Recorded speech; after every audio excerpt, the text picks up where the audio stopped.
This is an examination of the hidden human condition. This is the Hidden Killers podcast with Tony Bruschi. We are back talking with Donna Anderson. She's author of Love Fraud, her website, lovefraud.com.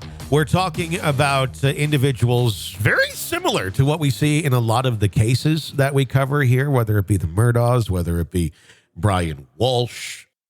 People that have the ability to suck otherwise healthy, good people in, make them believe they're BS, and then suddenly, oh my gosh, you've been in a relationship or married to this person for so long, and all you're like, who are you? What is this? Because it's applicable to so many of the cases that we talk about, and it's applicable to real life that, you and me live. These people are out there, and I would guess most of us who've lived a little while can probably say at least one point in time, someone you've dated or been in a relationship with probably fits some of these standards or traits if you've been in a handful of relationships in your life. And it's scary. It's scary how far some of these things can go, especially when we look at the accusations against Murdaugh or Brian Walsh and things like that. We were talking earlier, Donna, about when they kind of feel that comfort level, when the veil gets pulled back and suddenly they can be their true self. Did you have that in your relationship? I actually didn't see that. And keep in mind, I was only there for 2.5 years. So plenty of people are, much longer. So, I actually did not see a total flip in his personality. I mean, there would be times where he would all of a sudden be angry. He certainly had no concern about my trepidation that I was running out of money. I would bring it up and he said, we were $50,000 in debt yesterday. We're $50,000 in debt today. Who cares? What's the difference? That was his attitude. And so that was all very upsetting. So it actually wasn't until I discovered that, he had cheated on me.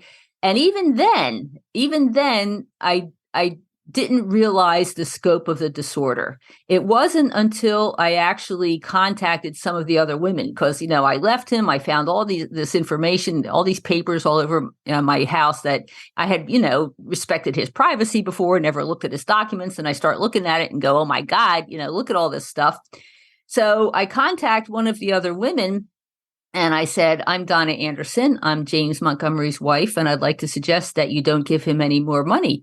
And she says to me, it's too late. I already gave him $92,000. Wow. So, yes. So that was when I realized that my entire marriage was a financial scam. So the evidence was there, but you were being a respectful person to the other. And everybody has their own privacy, and that's fine. I mean, it's not usually a super healthy thing to be snooping through everybody's stuff. That's usually a sign of distrust, but you trusted and you felt that this person wouldn't do those sort of things to you. How good was he? I mean, was there anything? Was there any signs that there's these other women that he's involved with? I mean, how did he get away with doing those things for those 2.5 years? Without your knowledge, and I'm in no way blaming you. I'm just curious as to how good he was at this. Well, one of the things that he did was he had his own office that I actually built for him in my house. He had the office in the basement, and the guy was a pack rat. I mean, there was stuff all over the place, boxes. It seemed like he wanted to see everything he owned. Everything was out, and I didn't want to go down there. Sure. So. What a deal, so he had this stuff all over the place and I wasn't looking at it. So that was one thing. And then he established this pattern fairly early on of going on these business trips, that just happened to go over weekends and things like that and having to be places early in the morning. And, it got to the point where I was glad to see him go, because it was like annoying. And So he did a lot. And plus, I wasn't the only person that he targeted. Like, one of his things was that he claimed to be a Vietnam veteran. And, this is when I first met him, this is what he did to essentially impress me. He told me about, he was originally from Australia. And although he lived near me, it wasn't a long distance relationship. And so he told me about, being in Vietnam. He shared documents about his heroism in Vietnam. He said that he won the Victoria Cross, which is the highest military honor in Australia. He came here and joined the Vietnam Veterans Association. He was the keynote speaker at various Veterans Day programs, and also for Memorial Day programs. He went and talked to school kids. The guy was never in the military. He made it all up. Did he actually go and do these speeches, or were these things where he was doing them and he's telling you that he's doing them in other cities? I was there. Oh, gosh. I went with him twice when he spoke to kids, school kids. So he was even able to convince all these other people of his fraudulent background. Yes. So what is going on in someone's mind when do they actually believe these stories? In his mind, is it computing that I was a Vietnam veteran? Or is there some sort of, people believe their stories. People can tell themselves stories to justify so many things. It's not always that those stories are accurate, but there may be some hair of truth to it. Like, well, I might not be a Vietnam veteran, but I was almost drafted and a bunch of my friends went, or, something where there's like some sort of association to reality, but not quite there. The thing about psychopaths, and my ex-husband was diagnosed as a psychopath after the fact by one of my colleagues, they are not delusional. Okay. I mean, there are other people, who are psychotic, who are, hallucinating and seeing, hearing voices and things like that. Yeah. Psychopaths are not delusional. They know exactly what they are doing. They just feel entitled to do whatever they want in order to get what they want. So it's free game. It's basically, well, it's on them if they don't catch me, but if I can keep getting away with this, why not? Exactly. I mean, their attitude is that if you're dumb enough to believe me, that's on you, not me. Okay. Wow. What about when they do get caught? What kind of reactions do they have when the obvious is pointed out to them? If you were to say, look, I can prove you were never this person. You were never in Vietnam. You were never this recipient of this award. How do they react when confronted with reality? Well, I can tell you how my ex-husband reacted, because I did exactly that. Back when I launched Love Fraud in 2005, I was also communicating with an organization in Australia that busted military frauds. So I sent them all the documentation. He sent me all kinds of stuff, proving that his heroism, proving that he had to go back into the service and all this other stuff. It was all fake. Okay. Everything was fabricated. So we agreed that when I launched Love Fraud, they would launch their information about him on their website. And the media in Australia picked it up, okay, because he had gone back to Australia by this point. So it comes out in the newspaper that here the headline was "Meet Major Fraud," and so they told this whole story, about how he's pretending to be military and everything like that. So the reporter called him up, and his response to the reporter was, yes, I was never in the military, but this was all part of a secret government operation to prove how easy it is to impersonate a fraud. And it's all my ex-wife's fault because it was never supposed to be made public. Oh, my gosh. It's just another lie to cover up the other lie. Right. It's like when there's smoke, there is fire. If someone is perpetually lying to every person around them, not even necessarily romantic relationships, but just everything, business associates, family members that are not a spouse or a significant other, when someone is lying to literally everyone, is there ever a reason to believe anything that they say? Is there ever moments of truth that come out? I mean, there's one thing that comes to mind right now, and I'm not going to go into the case in any sort of detail, but it's the Alec Murdaugh trial, where it's very much in the last week. He said, I've lied to basically everybody about every financial crime in his family and this and that, but I didn't kill my family, but I didn't kill them. It was just like, how on earth? Why would someone believe you when you've just said you've lied to everyone about everything, but not that? Is there ever weight to say, oh, I should believe you because you're really adamant on this one? That's one of the real skills that a lot of psychopaths have, is their ability to weave the truth with the lies and the exaggerations, so that you know some of it's true, and therefore you deduce that all of it's true. Yeah.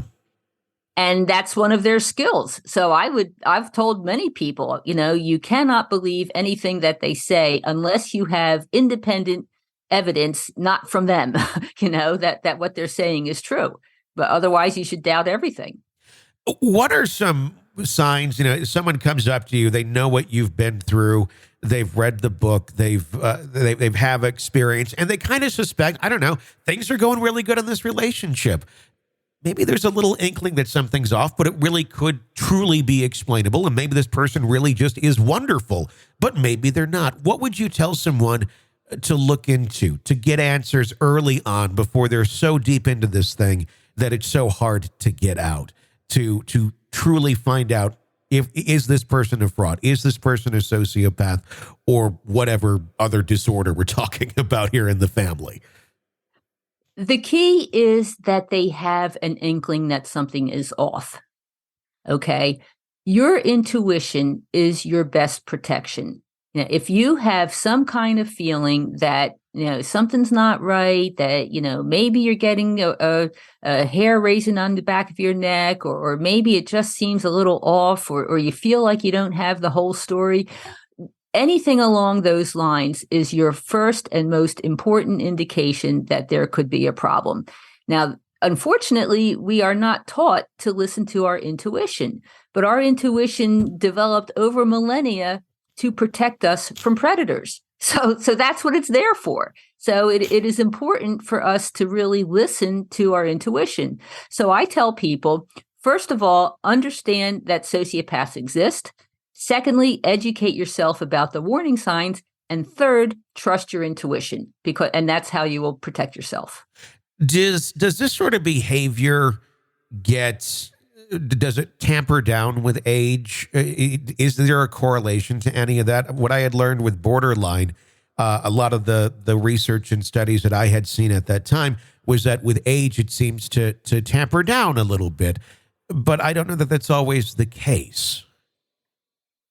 Actually, my most recent book is called Senior Sociopaths, how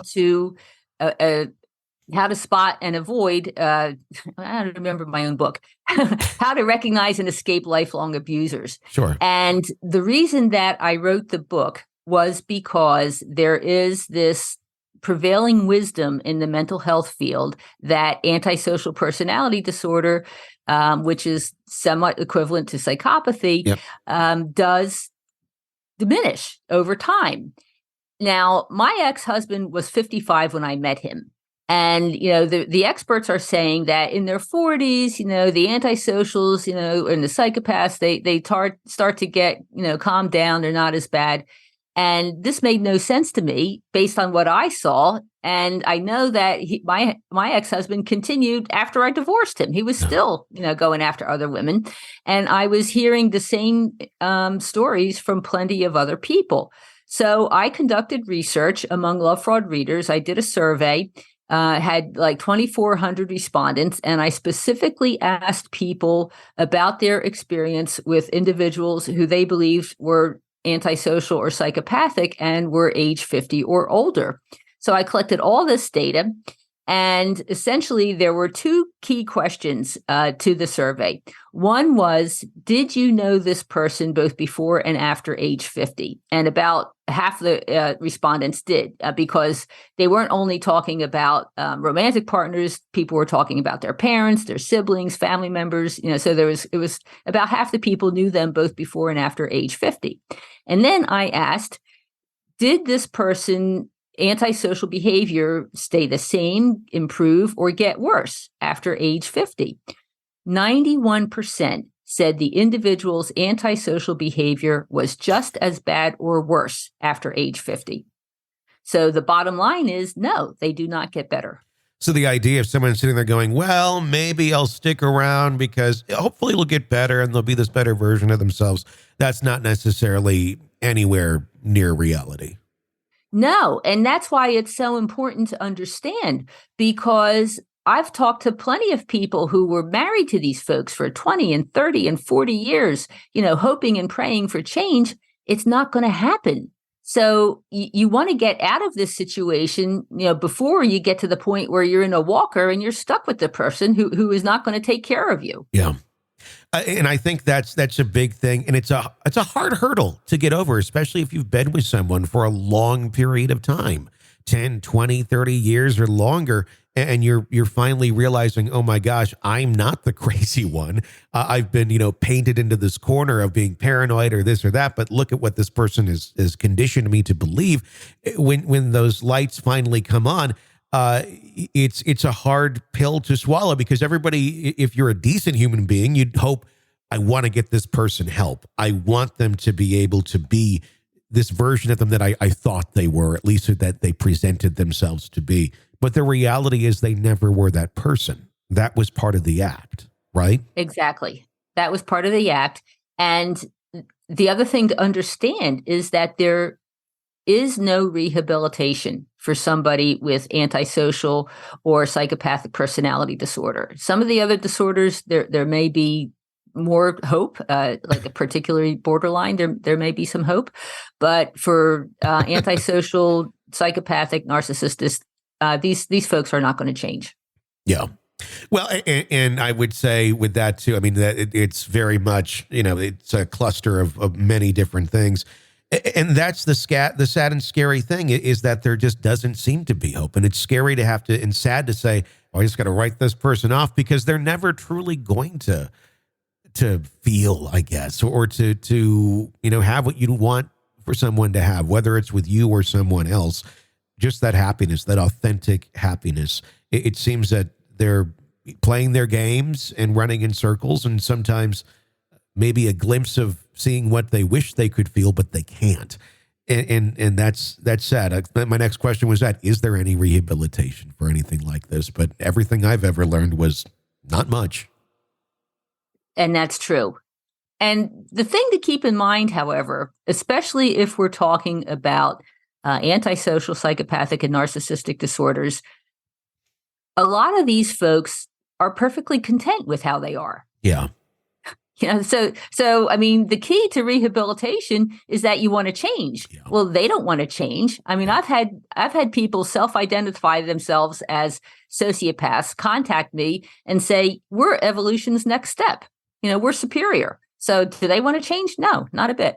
That's 100% true, because if you want to change, you have to be the one that wants it. And it's almost bred into these disorders of don't change, you're good. They're happy. They consider themselves to be superior to the rest of us, all us stupid people with emotions and consciences that get in the way of doing, what they want to do. This is an examination of the hidden human condition. This is the Hidden Killers Podcast. The Hidden Killers Podcast. With Tony Bruschi. Donna Anderson, lovefraud.com is her website. You can find out more about her books and her experiences there. Thank you for that insight into sociopaths, their behaviors, their traits, and the scary world and the webs that they weave.